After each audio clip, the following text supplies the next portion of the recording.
Pukul berapa hantu-hantu dia orang semua ni nak habis Ha. Tak tahu. Asyik datang. Aduh. Aduh. Tadi budak tadi kerasukan. Bila dah masuk bilik aku, hilang hantu dia. Mencecek-cecek habis hilang terus. Kena ada video tu lah yang dimasuk tadi tu. Aduh, gila lah dia tu. Tapi masa dia nak masuk tadi terus CCTV blackout. Dia jadi macam tak tahu. Dia tak kasi aku tengok kan? juga. Blackout terus. Saya pun tak tahulah apa yang berlaku kat luar, tapi boleh check balik lah. Aduh, ya Allah. Semua betul. Semua. Nah. Aduh, penat tak? Okay guys, siapa nak tanya soalan dekat Ustaz, silakan. Okay, ni masa korang, hari ni Friday. Nanti tak ada masa lagi dia online ni, kena kejar dia balik kan. Kalau korang dapat masa korang beranak, kalau korang dapat sijil anugerah jadi perawat, kau baik koyakkan je sijil tu. Penat. Anugerah lagi. Penat.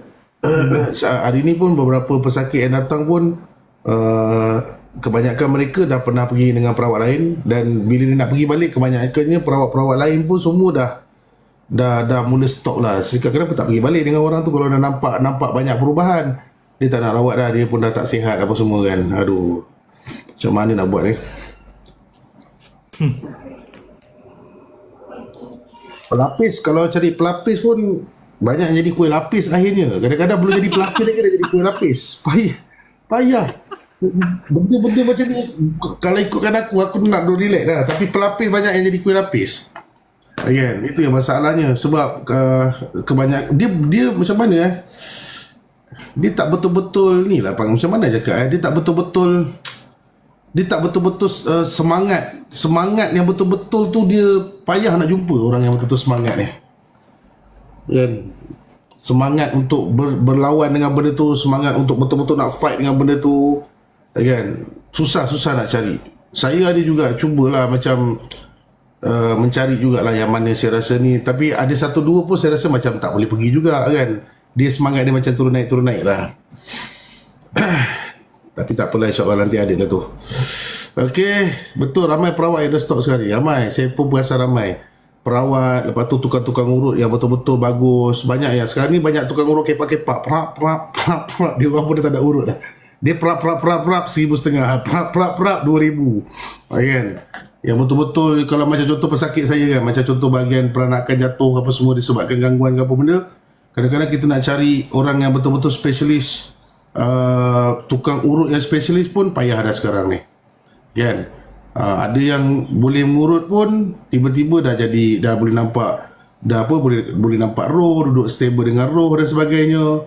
Habis semua ustaz-ustaz punya roh semua duduk stable dengan dia, jadi pening kan. Sekarang ada kes viral kan, ada satu perempuan, apa aku pun tak tahulah nama dia. Nampak apa Imam Syafi'i pun dia nampak tu. Imam Syafi'i duduk dengan dia. Ustaz Wadi duduk dengan dia. Dia actually budak perempuan tu duduk kampung baru.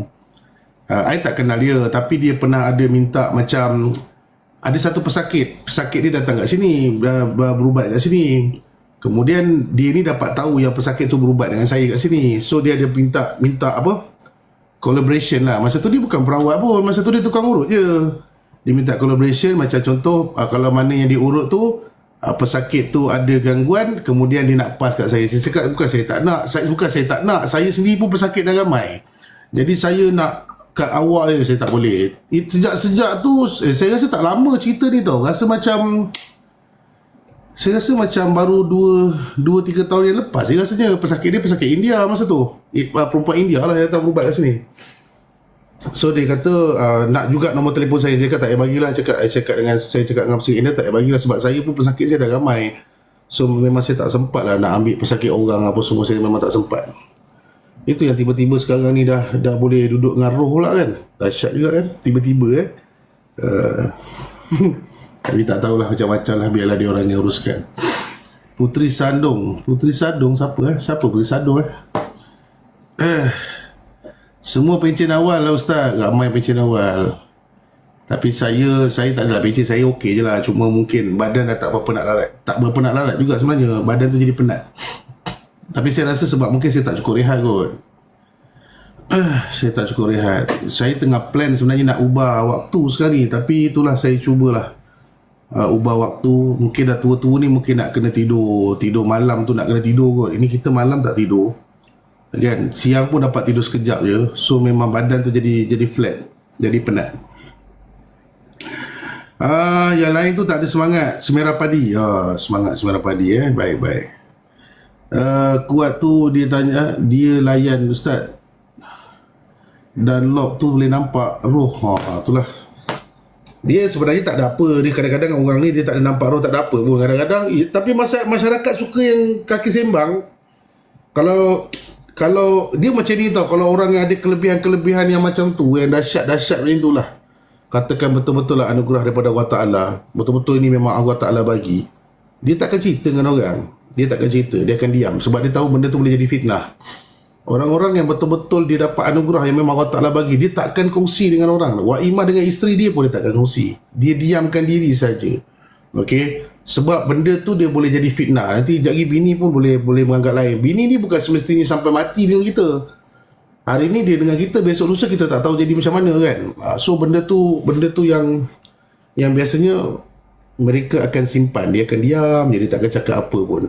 Tapi kalau jenis-jenis yang bersembang, duduk sekali ngaruh ni apa semua, saya nampak lebih pada sembang je lah. Okay, saya nampak lebih pada sembang. Tapi tak tahulah kalau korang nak duduk ngaruh sekali tu, saya tak tahulah. Nampak muka Ustaz pun penat. Itulah, penat bang. Saya tak nafikan, saya memang penat. Kena pula kalau ada kes-kes yang berat-berat. Kalau kata minggu tu semua kes berat-berat, masak. Muka saya kadang-kadang, saya dah balik rehat, jadi mamu tegur, bos, you okay ke bos? Bos, you okay ke bos? Dia nampak macam aku dah nak mati sangat agaknya. Bos, you okay ke bos? Bos, you okay ke bos? Kan? Kalau kata minggu tu kes tak berat. Sebab kat sini masalah dia satu je. Sebab kita tak tahu siapa yang datang. Kan? Kalau macam dulu kita punya rawatan, memang kita ada jadual manual. Bila jadual manual tu, kita boleh tahulah siapa yang datang kan. Okey, apa masalah kak? Kes akak macam ni, okey tak berat sangat. Okey, macam contoh satu hari tu kita akan ambil satu ataupun dua je kes berat. Yang lain tu kes biasa je. Kan? Tapi sekarang ni bila kita buat jadual, kita memang tak tahu orang tu datang tu. Saya tak tahulah, Mamu mungkin tahulah kot. Mamu mungkin tahu daripada mana-mana je. Cuma kes tu apa kita tak tahu. So bila tak tahu tu, kadang-kadang satu hari tu semua kes berat. Sudah jahanam bagus kan. Kan? Tapi itulah, kadang-kadang pesakit. Kadang-kadang ada satu masa tu, sebelum saya sampai office, saya kadang-kadang, Mamu tolong tarik semua pesakit pergi hari Jumaat lah Mamu. Kadang-kadang badan dah terlampau, kadang-kadang Mamu bagi tahu, cuma mana nak tarik bos, salah seorang pesakit ni daripada Johor, daripada Pahang. Kita pun jadi tak apalah Mamu, tak apalah, kita jalan je lah kan. Kesian kat situ lah kan, daripada jauh-jauh. Sebab saya pun mangsa sihir dulu. Bila masa sihir, kita tahu macam mana bila kita sakit. Bila kita pergi kat salah satu tempat orang tu, tiba-tiba cancel rawatan dan sebagainya, tension lah, memang stres kan. Kita faham benda tu. So kadang-kadang benda-benda macam tu yang kita rasa macam tak apalah, kita redah jugalah kan, kita redah juga. Cabaran lah. Ada dugaan bagi orang-orang yang merawat orang ni pun macam-macam dugaan juga. Kurangkan bilangan pesakit. Kalau kita kurangkan kak, sama juga ada orang tiba-tiba datang. Kena-kena macam hari ni lah. Hari ni kalau ikutkan satu, yang akak tadi tu bukan dalam booking kan. Tapi Mamu masuk bilik saya, bos, macam mana ni bos? Ada orang dah kerasukan. Takkan kita nak suruh dia balik? Dia dah macam tu dah. Dia dah tak sedar dah apa semua. Mana saya sampai hati macam tu? Tak mungkin saya sampai hati kan.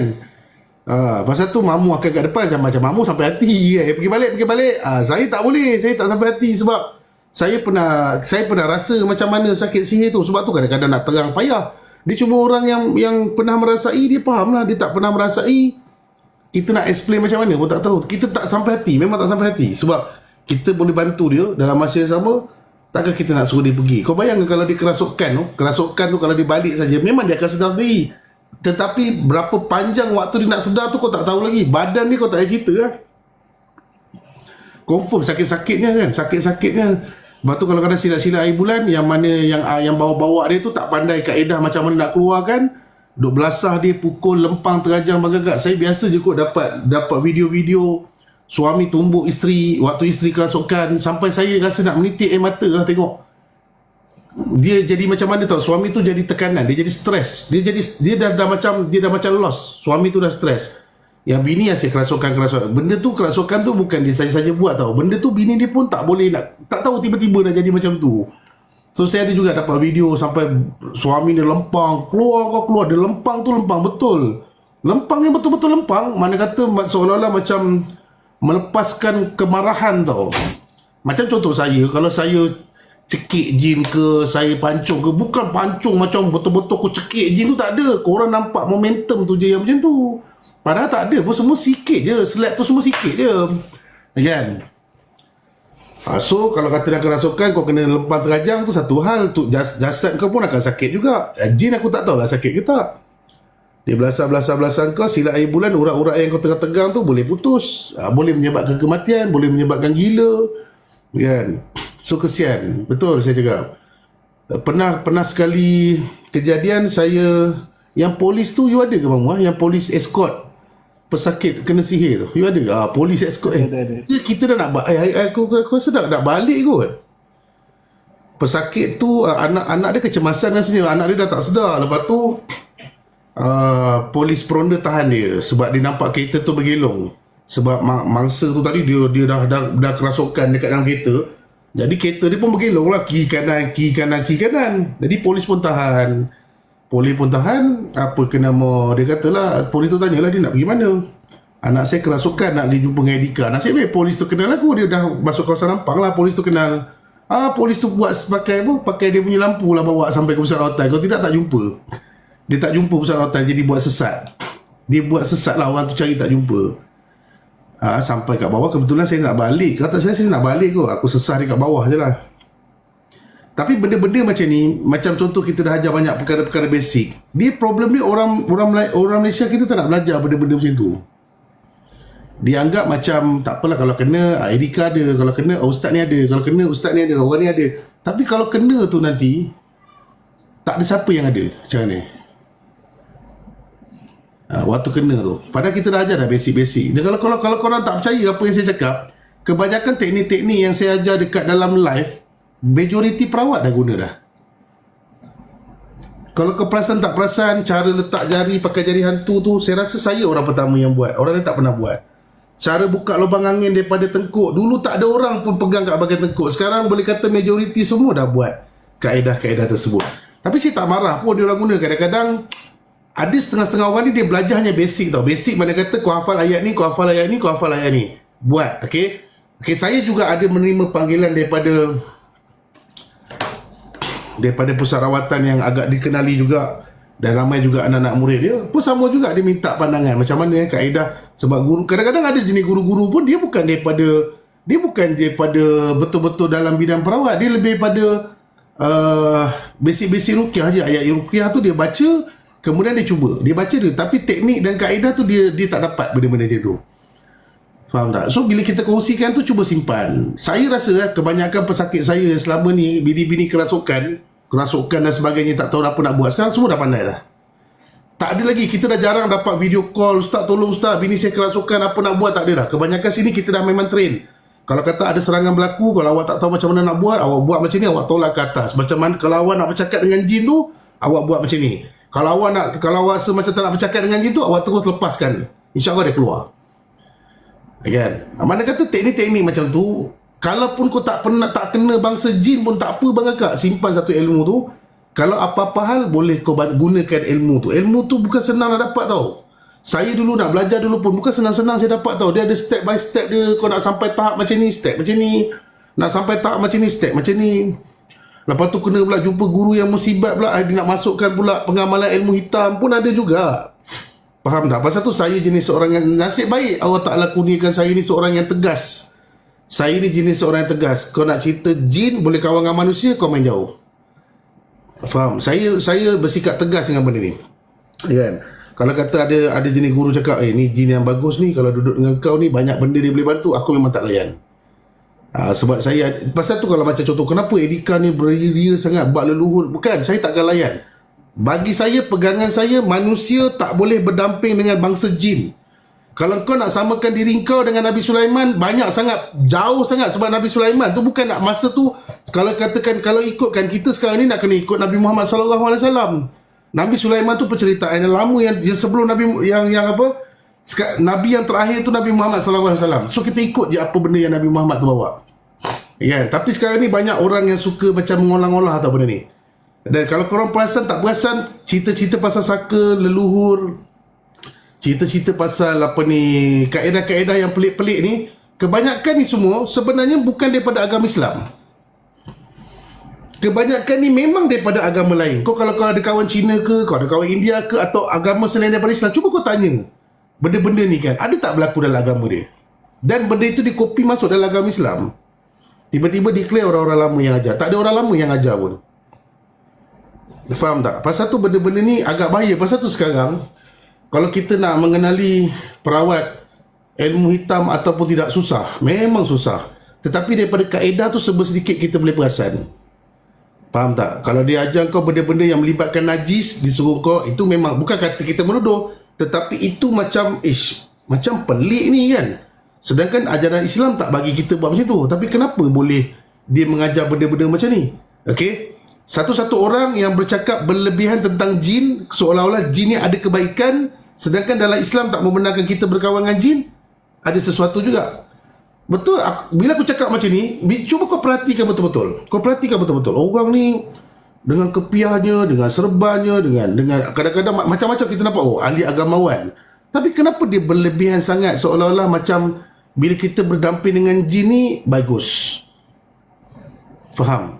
So dan akhirnya benda tu jadi macam mana? Dengan saka dan pelbagai lah, saka-saka dan sebagainya. Masa tu dia tak ada dah, tapi kau dah terpengaruh dengan benda tu dah, kan? Pasal tu kena perhatikan betul-betul. Tapi ada benda yang baik tu kita ambil lah. Bukanlah kata semuanya tak sempurna. Saya pun tak sempurna. Kalau macam daripada saya tu ada benda yang baik tu korang ambil, yang benda yang tak baik tu kau jangan ikut, kan? Tapi kat situ kita nak kita perhati. Sebab sekarang ni kau nak trace pengamal ilmu hitam bukan senang, memang susah. Saya boleh cakap macam tu lah, memang susah, kan? Walaupun dia perawat yang hebat dan handal pun, dia nak trace orang tu perawat ilmu hitam pun bukan mudah. Kalau dia pakai scan gerak hati dan sebagainya pun tak semestinya tepat. Sebab orang kalau kata betul-betul dia pandai, kadang-kadang dia akan tutup Al-Quran tu pakai kain hitam. Dia ada cara, dia macam-macam cara. Cuma saya tak nak ajar lah dalam live ni. Salah satu untuk menutup, untuk orang boleh detect kita, Al-Quran tu dia akan tutupkan dengan kain hitam. So orang macam mana nak scan kau pun memang tak lepas. Tapi daripada Al-Quran tu dengan kita tu adalah cara dia, kan? So kadang-kadang, adakah perawat ilmu hitam pun gunakan benda sama? Ada juga yang guna sama. Dia orang pun kadang-kadang rawatan Islam ni pun banyak juga bocor. Sampaikan daun bidara pun boleh digunakan untuk buur sihir, garam boleh digunakan untuk buur sihir, ladi hitam digunakan juga untuk buur sihir, boleh, tak ada masalah, kan? Tapi saya, alhamdulillah, saya sebab rezeki saya ni bukan kata belajar saja. Saya rezeki saya sebab saya pernah disihir. Jadi saya pernah berjumpa dengan ramai pengamal ilmu hitam juga sewaktu saya disihir, kan? Kalau korang tengok sahabat-sahabat saya dalam bidang perawatan, korang pun gerun. Saya pun gerun pada mulanya. Kawan-kawan saya yang pernah membantu saya di waktu saya dalam kesusahan, di waktu saya diserang sihir dan sebagainya, korang pun takut. Saya pernah pergi jumpa dengan satu orang ni. Orang ni Chinese. Dia keluarga dia cuma Chinese. Kalau masuk dekat rumah dia, penuh patung-patung Buddha. Memang kita rasa macam, inilah watak apa ni? Dekat luar rumah dia, patung Siam.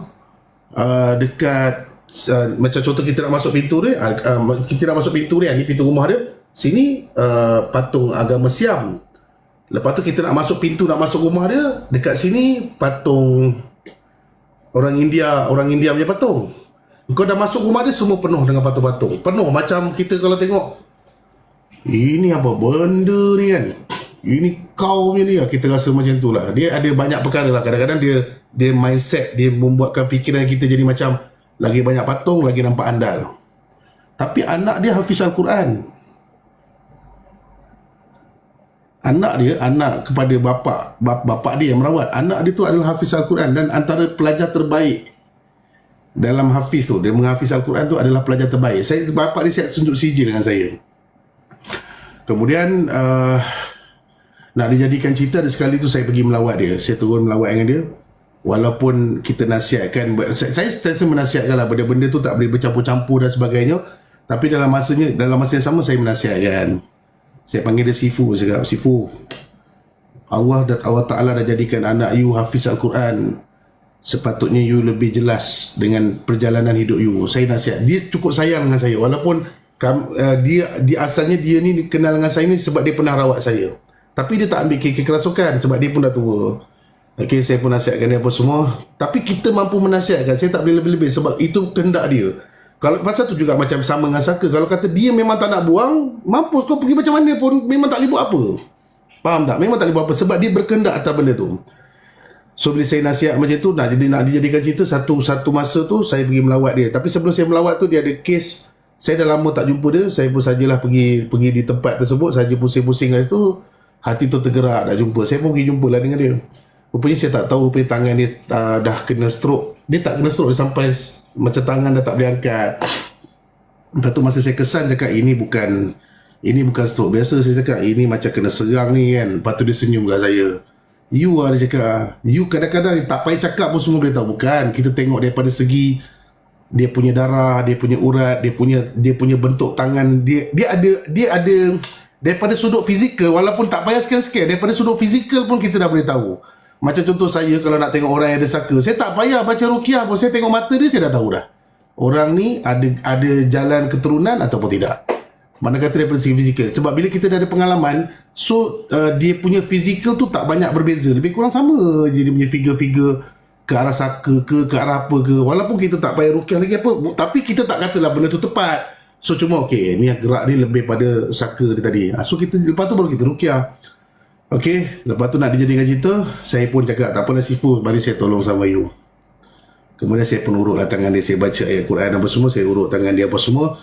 Lepas tu jari-jari dia dah mula bergerak. Kita pun jadi seronok lah sebab dulu satu ketika dulu dia pernah bantu saya kan, saya sakit. Dia dah boleh bergerak apa semua. Lepas tu saya balik lah. Lepas saya balik tu, lepas tu saya bagi minyak. Saya masa tu saya ada buatkan minyak si berbisa. Saya tak bawa minyak si berbisa masa tu. Saya minta dia, anak lelaki dia sediakan bahan-bahan apa semua, saya bacakan apa semua. Kemudian saya kata dengan anak dia, kau kena sapu kat bapak kau, setiap hari kau kena sapu kat bapak kau. Lepas tu Allah Ta'ala tu izinkan, tangan dia dah mula boleh angkat balik dan sebagainya, dah okey lah. Sekarang ni dah okey lah. Lepas tu kat situ dia call saya. Bila dia call saya, dia kata, macam mana saya nak ikut macam you punya cakap. Saya cakap dengan dia, nak ikut cakap macam mana? Macam you pernah cakap macam saya, macam you pernah cakap dulu, macam mana saya nak keluar daripada ini barang. Bila dia dah sihat tu, dia macam dapat satu hidayah. Saya pun tak tahulah, mungkin Allah Ta'ala bagi hidayah kat dia ke, dengan ayat suci Al-Quran tadi tiba-tiba membuka hati dia. Kau bayangkan seorang yang tiba-tiba stroke, tiba-tiba tangan dia boleh angkat, dia rasa macam satu keajaiban yang Allah Ta'ala anugerah ataupun bagi pada dia. Okay. Kemudian saya cakap dengan dia, apapun atas diri you, sebab kita ni hidup ni sementara je. Dan kita dekat dalam dunia ni sekadar satu permainan saja. Kita dalam dunia ni betul-betul macam permainan. Kalau sedar tak sedar sekarang ni masa pun sangat-sangat cepat. Saya kadang-kadang merawat, kadang-kadang saya terfikir macam, dah hari Jumaat, lepas tu kadang-kadang, dah hari Isnin, dia masa tu sangat cepat dalam kita sedar tak sedar. Kan? Kemudian dia dah stop dah buat rawatan, dia dah tak buat rawatan. Okay? Lepas tu saya pun dah lama juga tak jumpa dia lah. Yang saya dapat tahu, dia stop dulu buat rawatan. Cuma saya tak tahu sekarang ni dia tengah fokus buat apa, saya tak tahulah. InsyaAllah nanti ada rezeki, nanti saya akan jumpa dengan dia lagi. Tapi makna kata, ada setengah orang ni, kalau kita bantai dia macam mana pun, kalau dia tak ada rasa untuk dia berubah, tak berubah juga. Faham tak? Tapi saya sentiasa selalulah mendoakan dia. Saya mendoakan dia, mudah-mudahan Allah Ta'ala bagi hidayah. Kenapa saya mendoakan dia? Sebab satu masa nanti kalau kata rezeki saya berada di syurga, takkan mungkin saya boleh tengok orang-orang yang pernah membantu saya berada di neraka. Saya punya pegangan macam itulah. Contoh kan. Dan saya juga terfikir, andai kata aku di neraka, Mamu dekat syurga, dia nampak bos dia kat neraka, kau rasa-rasa Mamu mampu tak tengok bos dia berada dekat neraka? Pasal tu, dalam kehidupan kita ni, tak kisah siapa pun, kita nak sama-sama bawa dia ke syurga. Siapa pun dia, tak kisahlah dia bangsa Cina. Pasal tu dia ada dakwah. Dalam Islam kita ada dakwah. Dalam Malaysia ni, kita bukan duduk dengan orang Melayu saja. kita memang duduk dengan China dan India, dan China dan India ni bukan musuh kita, mereka pun berkawan juga dengan kita. Pagi-pagi kau dah mengadap muka mamak contoh, ataupun anak Hindu tengah buat teh tarik, kalau tanpa dia yang buat teh tarik, aku rasa kau pun tak minum teh tarik, kan? Tiba-tiba kau teringin nak makan apa ni, mi kari, kau nak letak fishball dan sebagainya. Fishball tu kebanyakan semua anak Cina yang buat, bukan anak Melayu. Jarang nak tengok anak Melayu. Anak Melayu baru je nak buat fishball, dah kena tangkap habis semua. Semua company dah kena tutup. Kan? Mana kata kita satu sama lain ni masing-masing memerlukan satu sama lain. Cuma pandangan kita beragama saja yang membezakan kita. Tapi mungkin kalau saya mungkin hari ni saya anak Cina, mungkin saya dalam sampai sekarang pun saya mungkin Cina. Sebab apa? Pembelajaran kita dia tak dia macam satu pembelajaran yang kamu boleh memilih agama mana kamu nak duduk. Dia tak ada pembelajaran yang macam contoh kat sekolah rendah ke apa benda. Macam contoh ada perdebatan kan antara sekolah Cina je, India je. Saya pun sebenarnya tak bersetuju, sebab bila macam tu kamu tak akan dapat memilih agama yang betul-betul dekat dengan hati kamu. Kan? India bergaul dengan India saja, Cina saja. Kan? Saya pun tak berapa setuju, tapi itulah dah memang itu permintaan masyarakat tu macam tu kan. Itulah sedikit yang saya boleh kongsikan lah pengalaman. Bila kita nampak orang tu nampak berubah, kita jadi seronok bangga. Lain tu kita rasa, kita feel hati kita tu rasa lain kan, hati kita rasa seronok, rasa bahagia. Itu yang dikatakan bila kita bahagiakan orang lain, kita akan dapat bahagia tu. Macam mana anak dia buat Islam, dia dah Islam, dia daripada Chinese, dia orang Cina, isteri dia pun Cina, tapi dia dah masuk Islam. Cuma dia ni masih tidak meninggalkan cara rawatan dia dengan Buddha dan sebagainya, dia masih tak meninggalkan benda tu. Tapi dalam masa sama, dia hantar anak dia pergi tahfiz, dan anak dia antara pelajar yang cemerlang dekat dalam tahfiz tersebut. Faham tak? So kadang-kadang bila saya sembang dengan anak dia pun, saya pun cakap benda sama. Cuma kadang-kadang benda ni kita tak boleh berlebihan, sebab boleh mengguris hati dia. Kita relax, santai. Dalam masa yang sama kita doakan dia. Kita santai, kita doakan dia. Dalam kita santai tu kita doakan dia. Okey, mana kata daripada peringkat awal dia nak anak dia betul-betul kau kena belajar dalam Islam ni. Islam ni macam mana. Sekurang-kurangnya nanti aku ni ada orang tolong bagi tahu ke apa benda. Tapi beza kalau anak nasihatkan bapak dengan orang luar nasihatkan bapak. Ni dua perkara yang berbeza. Bapak ni dia ada ego dia sendiri. Kalau anak nasihat mampu dia tak nak dengar. Kan? Tapi kalau orang luar nasihat, baru dia nak dengar. Tu memang sifat seorang bapak tu memang macam tu. Kan, memang macam tu kan. Pasal tu kadang-kadang ada yang marah, dia kata kenapa Edika ni nampak sombong, nampak belagak bila bantai sesuatu. Mana kata hati kamu tu tak cukup betul lagi. Saya tak kata saya sempurna tau. Bila kita bertegas dalam sesuatu perkara, kita mengharapkan kamu ambil input yang positif tu. Kalaupun cara saya tu mungkin cara belagak, itu cara saja. Yang penting input tu tadi, input tu kamu faham tak input? Okey, tak semestinya kalau saya cakap lembut-lembut dia masuk dalam kepala otak kamu, tak juga. Mungkin ada setengah orang ni dia nasihat dengan cara berlembut. Saya rasa orang yang nasihat cara berlembut ni berapa ramai dah orang nasihat cara berlembut. Kamu tak nak dengar. Kan? Ada yang cakap, ada satu VTT tu dia komen, kau dah duduk dalam bidang perawat kan? Orang tu dah berubah kan? Kau ubat je lah sebab kau tak pernah kena sihir. Kau tak pernah kena lagi orang yang pernah pakai susuk kemudian dijahanamkan hidup keluarga kau. Kau tak pernah jumpa lagi. Kau faham tak? Bila aku cakap kalau orang yang pakai susuk jangan datang jumpa dengan aku, pergi jumpa dengan orang lain. Sebab saya ada satu sikap geram. Geram ni macam mana? Kau pakai benda tu, sebelum kau pakai kau ada fikir tak? Kau pakai benda tu tujuan kau tu apa? Ada orang yang pakai kat kemaluan, konon-konon nak bagi suami sedap dan sebagainya apa semua. Sebenarnya benda tu tak naturalize tau. Kau buat benda tu jadi ibarat macam orang bodoh. Dan kenapa kau tak buat, kau tak biar je susuk kau sampai mati? Ada orang pakai susuk dekat muka ni, dia bukannya pakai susuk untuk suami je, konon-konon untuk suami, tak. Dia bagi orang lain bernafsu tengok dia. Jadi berapa ramai kat luar ni, lelaki-lelaki yang kat luar ni tiba-tiba jadi bernafsu dengan dia. Faham tak? Kau pernah tak, sebab kau tak pernah jumpa lagi orang yang pakai susuk dekat punggung. Bila kau tengok punggung dia tiba-tiba nafsu kau membuat-buat. Muka tak seberapa, mungkin bajet tak ada, dia susuk kat punggung dia, muka tak pakai lagi. Dia jadi macam membuat-buat dan sebagainya. Kau tak pernah lalui benda tu. Pasal tu bukan saya tak nak menolak dan menolak susuk dia apa, lebih jumpa dengan orang lain. Sebab kalau jumpa dengan aku nanti kena basuh teruk. Saya pun tak adalah baik mana, tapi saya rasa benda tu, orang bodoh pun tahu benda tu memang tak boleh pakai.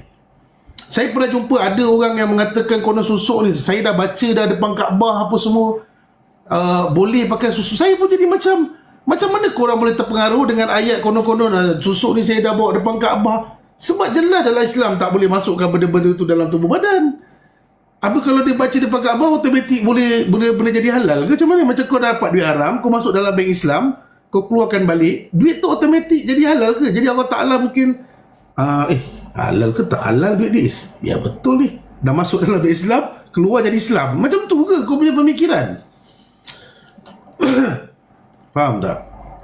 Macam pengamal-pengamal ilmu hitam ke apa nak sentap dia punya ilmu. Bukan saya tak boleh buat, boleh buat, tapi saya akan jadi penggeram. Penggeram ni maksudnya macam saya akan jadi marah. Macam kau dah tahu dah benda ni boleh merosakkan ramai orang, kenapa kau pergi ambil benda ni? Dia jadi macam tu. Sekejap lagi aku rawatannya 10 minit, kena makinya dekat 3 jam. Kan? Okay. Itu kalau susuk ataupun pengamal ilmu hitam dah bertaubat, alhamdulillah, bertaubat tu bertaubat kamu sendirilah, kena solat taubat dan sebagainya. Okey. Lepas tu kamu tak boleh pergi lagi lah ke arah ilmu tersebut. Kalau kamu pergi lagi ke arah ilmu tersebut, tak jadi apa kan? Macam tu je lah hidup kamu, sama je lah. Kan? Macam tu juga siapa-siapa yang ada keturunan dengan apa benda. Kadang-kadang bila kita berkendak, kita rasa macam benda tu macam bagus juga ada benda ni, macam mana pun dia datang balik. Kau buanglah kat mana pun dia datang balik.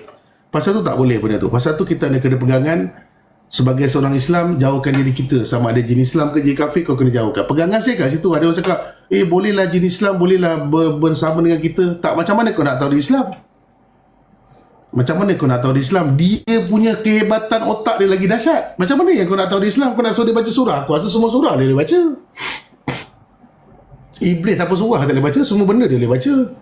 Pasal tu sebaik-baiknya apa yang Allah Ta'ala jadikan kita kosong macam ni, kita balik pun biarlah dengan isi-isi yang Allah Ta'ala bagi pada kita, kita balik pun kosong. Jangan kita pergi balik tu siap package dengan jin, dengan bagai apa semua. Sebab benda-benda cerita pasal saka ni Bang Kakak, memang penceritaan daripada agama lain dibawa masuk ke dalam agama Islam. Itulah penceritaannya. Okey, saya minta maaf cakap kalau ada agama lain dalam ni ke apa, saya minta maaf. Saya pernah merawat satu perempuan India di mana saya rasa ada VTT perempuan India tu. Okay, kemudian perempuan India tu bertukar jadi ular. Dia jadi ular lah, dia kerasukan tu dia jadi ular lah. Kemudian saya cakap dengan suami dia, saya tak tahu benda tu dikaitkan dengan Tuhan dan sebagainya, saya tak tahu. Saya kata saya nak bunuh lah, sebab kalau nak ular ni nak cerita macam mana, dia dah sut-sut habis semua orang dia nak batuk. Saya cakap saya nak bunuh je lah, kalau macam ni cara saya bunuh je lah. Suami dia kata jangan, sebab isteri dia ni memang selalu sembahyang itulah, dia orang saya pun tak tahulah.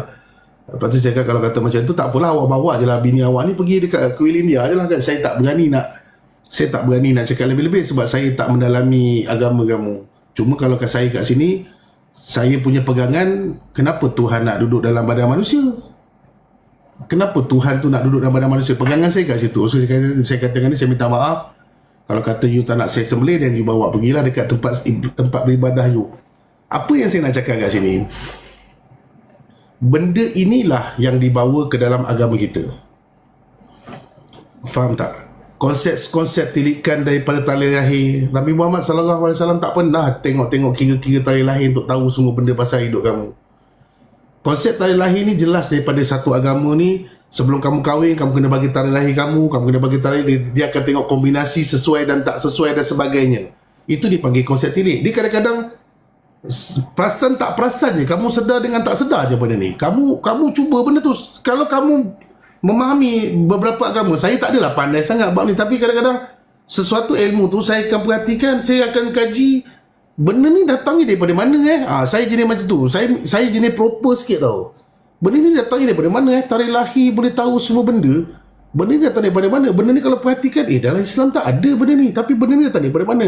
Banyak perkara-perkara yang daripada agama lain dibawa ke agama Islam, tetapi mereka yang membawa benda ni, mereka akan menggunakan inilah benda yang orang-orang lama kita dulu bawa.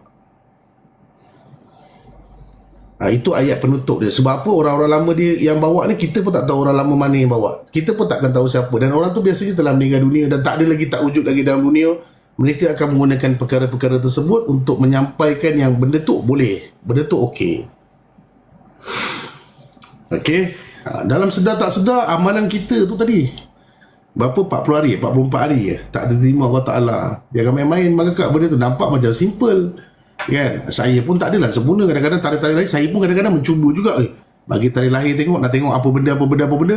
Tapi bila kita fikir balik pada hakikat sebenarnya, ilmu ni sebenarnya daripada agama mana macam mana boleh masuk dalam Islam. So bila saya tersedar awal tu, saya cepat-cepat lah reverse. Saya tak adalah ikut lah benda tu kan. So kena berhati-hatilah. Ya, mana kata kat sini proses-proses telikan ataupun main agak-agak ni semua memang tak boleh guna pakai. Kalau dengan saya memang saya tak guna pakai. Okey, saya tak guna pakai benda tu. Macam contoh orang kerasukan, panglima, raja apa semua masuk dalam badan, tiba-tiba dia suruh rukiahkan aku gelak je. Tak ada lagi bangsa jin yang duduk dalam badan manusia dia minta dirukiahkan. Tak ada lagi bangsa jin yang masuk dalam badan manusia ataupun saka keturunan yang masuk dalam badan manusia dan segala-galanya masuk dalam badan manusia minta dirukiahkan. Tak ada lagi, melainkan itu lakonan semata-mata.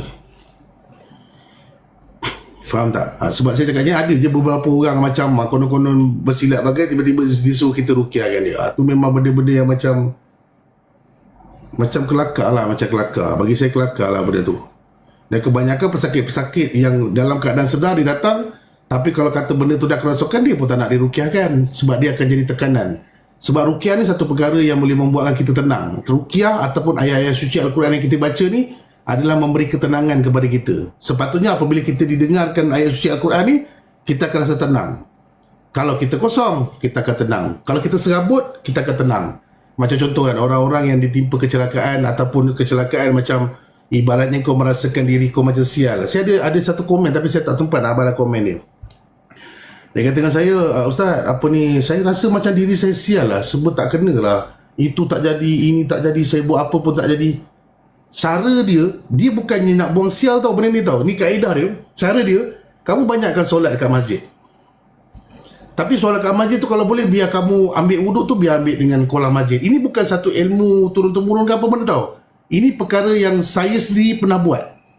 Sebab saya pun bukannya, macam saya pun cakap, saya bukan sempurna. Saya pun ada time saya serabut, ada time saya macam kerja banyak. Kenapa ni tak jadi, kenapa ni tak jadi, apa masalahnya, kenapa lah jadi macam ni. Sedangkan aku dah buat proper, dah okey apa semua, tiba-tiba job tu boleh terlepas kat tangan orang lain, kita jadi down tau.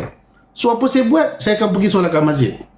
Saya akan dalam masa 2-3 minggu tu kan, saya akan fokus kat masjid lah. Saya subuh ke, zuhur ke, asar ke apa, saya akan pergi kat masjid. Tapi saya akan cari masjid yang ada kolam. Sebab pegangan saya lah, ini terpulang pada korang lah. Bukanlah kata benda ni satu kewajipan. Air kolam masjid ni, kalau kata macam contoh saya kena serangan sihir yang macam saya dah buat solat hajat pun tak jadi apa, aku dah jalan ayat kursi sampai 100 kali pun macam tak jadi apa. Sebab kita perawat, kita kena cari beberapa kaedah untuk menyelamatkan diri kita. Saya kalau kata dah macam tak boleh juga, ada part yang saya last kali saya pergi kat masjid, saya ambil benda tu satu baldi air tu dekat kolah tu, lepas tu saya pergi mandi kat toilet masjid. Lepas saya mandi tu saya pergi dekat dalam masjid, saya akan cari kedudukan paling tengah-tengah. Mana kata saya akan ambil kubah masjid, contoh kalau katakan masjid besar kan, kita pergi kat kubah tu kat atas, kita duduk kat bawah buat solat hajat 2 rakaat. Akan ada banyak petunjuk, tapi saya menolak. Saya biasa kalau dapat petunjuk tu saya belajar menafikan. Sebab kalau petunjuk tu datang kat saya, nanti saya akan jadi hasad. Perasaan hasad tu dia akan datang, ibaratnya macam aku menuduh dia. Tapi saya suka macam bila saya solat hajat tu, bila saya rasa macam gerak ataupun petunjuk saya dapat, saya akan belajar nafikan. Ya Allah Tuanku, kalau betul lah benda ni kau hantar maklumat ni pada aku, nak sampaikan pada aku, ya Allah aku mohon ya Allah, berikan kebahagiaan pada dia. Sebab aku tak perlu tahu siapa yang buat aku. Sebab apa, bagi aku tak ada manusia yang sempurna dalam kehidupan ni. Dan dia buat benda ni pun kadang-kadang atas dasar mungkin dia tak bahagia, mungkin dia iri hati, mungkin aku yang salah, mungkin aku ada terlepas pandang, aku pergi up status, makan sedap-sedap, membuatkan orang rasa sakit hati. Mungkin aku up status, aku bersama keluarga aku, dan mungkin ini adalah keluarga susah tengok, best ni Adika macam ni. Mungkin Wallahualam. Sebab apa? Benda tu terjadi mesti Allah Ta'ala yang izinkan benda tu. Cuma kita sedar dengan tak sedar je. Banyak je pesakit-pesakit yang datang kat sini macam dia cuba membela diri dia. Tapi kadang-kadang dia macam ni tau. Bukan senang saya tiba-tiba nak keluar pergi tumbuk muka mamu. Faham tak? Saya bantai muka mamu, saya bagi berdebuk mamu kat tepi. Pasal apa ni bos? Tak ada apa-apa. Saya rasa macam nak tumbuk muka you. Ibaratnya macam tu. Makna kata, bukannya orang nak sihir kita ni, dia sihir tanpa sebab. Mesti ada sebab yang menyebabkan dia buat macam tu. Macam contohlah, saya pernah kena sihir disebabkan perniagaan. Okey, perniagaan. Sebab saya dulu, apa-apa projek pun saya akan cuba dapatkan juga projek ni saya bedal, projek ni saya bedal, projek ni. Kadang-kadang saya terlupa dengan orang belakang pun masih ada yang nak cari makan. Faham tak? Kadang-kadang kita tak nak projek tu, tapi orang tu nak kita juga yang buat projek tu. Mungkin dia nampak hasil kerja kita dan sebagainya. So kadang-kadang benda tu yang menyebabkan orang sakit hati dengan kita, tapi kita tak sedar tindak tanduk kita tu boleh menyebabkan orang sakit hati. Kita tak sedar benda tu. So bila kita perasan Allah Ta'ala jadikan buat macam ni pada aku, macam ni adalah jadikan pengajaran dalam hidup aku macam ni, apa sebenarnya? Saya suka merungkai benda macam tu tau. Kenapa aku masih kena sihir? Lepas tu kenapa tiba-tiba aku boleh jumpa pula dengan orang ni? Dia boleh offer pula aku nak jadi perawat, sedangkan aku tak ada terfikir pun dekat kepala aku nak jadi perawat. Lepas tu aku pula dijumpakan dengan orang ni pula. Orang ni pula ajar benda, pada mulanya dia ajar benda ilmu yang okey, tiba-tiba dah diselit lah benda-benda yang tak okey. So dekat situlah pembelajaran dalam kita sedar tak sedar.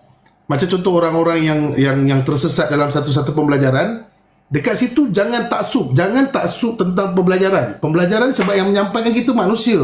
Maklumat yang sampai pada dia tu tak semestinya tepat yang disampaikan pada kita. Faham tak? Mana kata kita jangan taksub pada manusia. Kita dapat satu-satu ilmu tu, kita beramal dulu. Kalau kita rasa macam tak okey, rasa serabut dan sebagainya, kita kena tinggalkan. Faham tak? Jangan korang taksub tu menggila-gila taksub, jangan. Kau tak boleh taksub dengan manusia sebab ilmu tu semua Allah Ta'ala punya. Apa yang disampaikan pada kamu tu tak semestinya bulat-bulat sampai kat kamu. Kadang-kadang dia tak bagi penuh, ataupun dia jadi dia olah-olah dan sebagainya. Kita takut kat situ lah. Okay, kita takut kat situ. Ni kalau aku ceramah ni, aku ingat mahu sampai khutbah Jumaat minggu depan. Okay. Okey, cuma saya berkongsi, ini kongsi pengalaman tau. Ini bukanlah kata saya baik apa tidak. Saya hanya kongsi pengalaman saya, dan saya membuka minda mana-mana orang yang terkena sihir. Jangan kita cepat melantunkan benda itu pada orang lain. Adalah lebih baik kita muhasabah diri kita. Saya tak kata kamu bersalah, sebab ada juga orang yang saya jumpa, orang ni memang baik, tetapi dia disihir juga. Itu mungkin satu ujian yang Allah Ta'ala jadikan pada kita. Cumanya kita mendoakan balik kebahagiaan tu pada orang lain. Sebab kalau kata kau ni memang tak kena sihir, aku rasa susah kena doakan kat orang lain. Kau doa kat diri kau juga. Ya Allah, ya Tuhanku, limpahkanlah rezeki ke atasku. Itu je lah doa kau tiap hari. Tapi bila kau ni, ya Allah, ya Tuhanku, limpahkanlah rezeki ke atasku, ya Allah, limpahkanlah rezeki ke atas saudara-saudara Islamku, ya Allah. Aku rasa susah kau nak sebut saudara-saudara Islam, sebab kau seorang je nak kaya. Biasanya macam tu. Kan? Ya Allah, ya Tuhanku, ampunkanlah dosaku, ya Allah. Untuk kamu sebutkan, ya Allah, ya Tuhanku, ampunkanlah dosa semua umat Nabi Muhammad SAW. Semua umat Nabi Muhammad SAW tu jarang-jarang berlaku, kan? Untuk diri sendiri saja. Banyak yang kita diri sendiri je lah, kan? Diri sendiri saja kebanyakannya. Termasuk diri saya. Kadang-kadang saya pun terlupa untuk mendoakan orang lain. So bila kita sedar tu, kita doakan orang lain. Okay, tu kadang-kadang ujian. Sebelum tidur tu maafkan semua orang. Boleh, kalau boleh buat VTT ya. Assalamualaikum, saya Adam Rahman. Sekarang sudah jam 3.33 pagi. Saya nak tidur. So saya ingin berkata di sini, saya ingin memaafkan semua dosa-dosa orang, termasuk yang pinjam duit dengan saya, kan? Waktu tidur. Lepas tu up je VTT tu, tengok besok FYP kita. Okay, tapi baguslah apa dia, memaafkan orang lain, kan? Okay. Mamu senyap je. Ada masalah ni. Mute. Banyak ilmu saya dapat, bang. Saya jenis seorang yang tegas. Saya cakap kadang-kadang, saya cakap benda ni, kadang-kadang saya sembang benda ni bukan apa tau. Satu, orang tak faham konsep of VTT ni apa benda tau. Kadang-kadang kita bercakap macam ni tau. Saya bercakap macam ni, ada time intonasi kita tinggi dan rendah apa semua. Editor dia akan ambil point yang menarik. Tetapi pemahaman orang ni, dia tak tengok full video tau. Dia ambil macam contoh, musibat kau. Benda tu yang dia ambil. Editor biasalah, dia mesti cari poin-poin yang menarik untuk dilakukan video tersebut. Sebab saya, editor saya, Saya bagi 100% kepercayaan kat dia. Saya tak pernah suruh macam ni, ikut kau lah kan, lantak kau lah kan. Aku jenis macam tu. So kadang-kadang orang macam, sombong je, belagaknya, bongkaknya kan. Aku jadi macam, hai, aku punya pendengaran sampai nak terkeluar halkum aku, dia boleh kata macam ni. Jadi saya jadi macam, dah macam mana nak cakap lembut-lembut. Ada satu orang tu lagi, terpaling silat. Dia kata dia dekat dengan rumah aku. Lepas tu dia nak buat apa kalau dia terpaling silat? Dia dekat dengan rumah aku pun nak buat apa? Dia nak silatkan aku. Dia ingat aku nak senyum je tengok dia. Kan? Macam contoh kita kata bersilat bagai. Kita bukan cakap geng-geng silat ni masalah. Dekat atas tu jelas dah tulis pengamal ilmu hitam. Mana kata persilatan yang dia tak pergi belajar silat, tiba-tiba boleh bersilat. Datangnya daripada mana ilmu tu? Tapi ada 2-3 kerat orang macam dia je lah yang bersilat kan. Dah, apa masalah silat Kenapa masalah silat sangat? Kenapa benci sangat dengan silat? Mana ada aku cakap benci dengan silat? Kadang-kadang aku jadi macam, ya Allah ya Tuhanku, nampak gaya Maha Guru dah kan. Tapi Maha Guru pun tak boleh nak faham benda ni macam mana kan. Okay, so kalau kata macam kamu nampak kata-kata saya tu macam keras, biasanya benda-benda ni semua kita dah masuk ke dalam YouTube. Mungkin korang boleh tengok video panjang. Jangan ambil video yang pendek-pendek je. Kadang-kadang video pendek-pendek tu macam ni, bila kita cara bercakap dengan live, dia ada intonasi dia. Kadang-kadang keras, kadang-kadang lembut, kadang-kadang buat menitik air mata, kadang-kadang dia ada kadang-kadang tu banyak. So janganlah ambil point kat situ je kan. Okay, tak kisahlah kamu terpaling silat ke macam mana ke, tak apa, baguslah kalau orang Melayu ramai semua jadi Maha Guru silat, baguslah. Tapi make sure lah bila agama kita ditindas, kamu mesti ke depan lah kan. Mesti kena ke depan. Jangan sia-siakan apa yang kamu belajar. Faham tak? Macam contoh ulama-ulama kita ke apa benda ke kena macam, kamu kena ke depan lah, sebab kamu kena praktikkan lah apa ilmu yang kamu belajar tu. Okay, bukan nasib post dekat VTT tumbuk batu, bila perlu gaib. Okay, tak nak macam tu kan. Ambil kaca ketuk kepala, bila time perlu gaib kan. Masalah lah kalau macam tu. Okay, jom saya nak pasak ni 2 orang ni jap. Ada sikit nanti kita jumpa lagi semua. Kau sembang lah dulu dengan mamu. Apa yang saya kongsikan tu, yang mana baik tu ambil, yang mana buruk tu buang. Sebab saya manusia biasa. Saya ni pun kadang-kadang cakap tu straight to the point. Kadang-kadang kita tak pakai skrip. Saya tak ada pakai skrip. Kalau daripada bab-bab segi soal agama pun macam ni. Macam itu saya tersebut maram ni. Orang cakap bukan maram itu Kiai Haji. Sebab kita tak pakai skrip. Kita straight to the point. Mana kata kalau kata ada silap tu, saya minta maaf. Okay? Sebab kita tak pakai skrip. Kita straight saja, jalan terus saja. Okay, jumpa lagi semua. Allahumma salli ala Muhammad. Assalamualaikum warahmatullahi taala wabarakatuh. Bye bye. Nanti